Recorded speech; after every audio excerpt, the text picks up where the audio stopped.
Hi guys, ഞാൻ ഇന്ന് മുതൽ ഒരു ചലഞ്ച് സ്റ്റാർട്ട് ചെയ്യാണ്. 75 ഹാർഡ് ഡേയ്സ് ചലഞ്ച്. സോ ഈ ഒരു ചലഞ്ചിൽ ഞാൻ വായിക്കാനായിട്ട് എടുത്തിട്ടുള്ള പുസ്തകം സീക്രട്ട് എന്ന് പറയുന്ന പുസ്തകമാണ്. ഇതൊരു നോൺ ഫിക്ഷണൽ പുസ്തകമാണ്. ആൻഡ് ഈ ഒരു 75 ഹാർഡ് ഡേയ്സ് ചലഞ്ചിൽ നമ്മൾ കുറച്ച് റൂൾസ് ഒക്കെ ഫോളോ ചെയ്യണം. 45 മിനിറ്റ്സ് ഇൻഡോറും ഔട്ട്ഡോറും നമ്മൾ വർക്കൗട്ട് ചെയ്യണം, 10 പേജസ് വായിക്കണം, 4 ലിറ്റർ വെള്ളം കുടിക്കണം, ഡെയിലി പ്രോഗ്രസ് പിക്ചർ എടുക്കണം, പ്രോപ്പറായുള്ള ഡയറ്റ് ഫോളോ ചെയ്യണം, ആൽക്കഹോൾസ് ഒന്നും യൂസ് ചെയ്യാൻ പാടില്ല.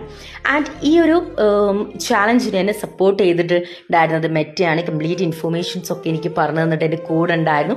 ആൻഡ് ഈ ഒരു ചാലഞ്ചിൽ ഞാൻ ഈ 75 ഡേയ്സും ബ്രാഹ്മമുഹൂർത്തത്തിൽ എണീക്കാം, യോഗ ചെയ്യാം എന്നീ കാര്യങ്ങളൊക്കെ പ്ലാൻ ചെയ്തിട്ടുണ്ട്.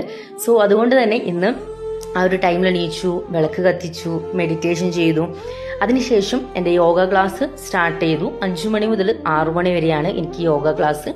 അതൊക്കെ കഴിഞ്ഞിട്ട് നമുക്ക് ഔട്ട്ഡോർ വർക്കൗട്ട് പറയുന്നുണ്ടല്ലോ. അപ്പം ഞാൻ പുറത്തു പോയി, ദെൻ നടന്നു, 1 മണിക്കൂറോളം നടന്നു, ദെൻ ബ്രേക്ക്ഫാസ്റ്റ് കഴിച്ചു, ദെൻ തിരിച്ച് വീട്ടിൽ വന്നു. വീട്ടിൽ വന്ന സമയത്ത് നമുക്ക് മെയിനായിട്ടുള്ളത് 4 ലിറ്റർ വെള്ളം കുടിക്കാനാണ്. അപ്പം ഈ വെള്ളം കൂടി എനിക്ക് ഭയങ്കര ഇഷ്ടമുള്ള പരിപാടി ആയതുകൊണ്ട് തന്നെ അതൊക്കെ സെറ്റ് ചെയ്ത് വെച്ചു. ഈ കാണുന്നത് മാത്രമല്ല, ഇനിയും നമുക്ക് വെള്ളം വേണം, കാരണം 4 ലിറ്ററോളം വെള്ളം നമുക്ക് കുടിക്കണമല്ലോ. ദെൻ അതിനുശേഷം ഉച്ചത്തേക്കുള്ള ഫുഡ് പ്രിപ്പയർ ചെയ്തു.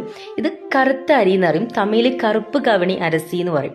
ഭയങ്കര മിനറൽസും അതേപോലെ അയണും ഒക്കെ ഉള്ള, ഒരുപാട് പ്രോട്ടീൻസ് ഒക്കെ ഉള്ള ഒരു സംഭവമാണ് ഈ ഒരു റൈസ്.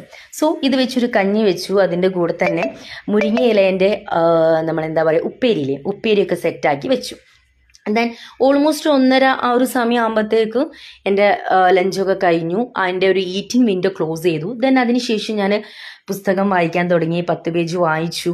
സോ ഇതോടുകൂടെ എൻ്റെ 75ൻ്റെ ഫസ്റ്റ് ഡേ കംപ്ലീറ്റ് ആയി.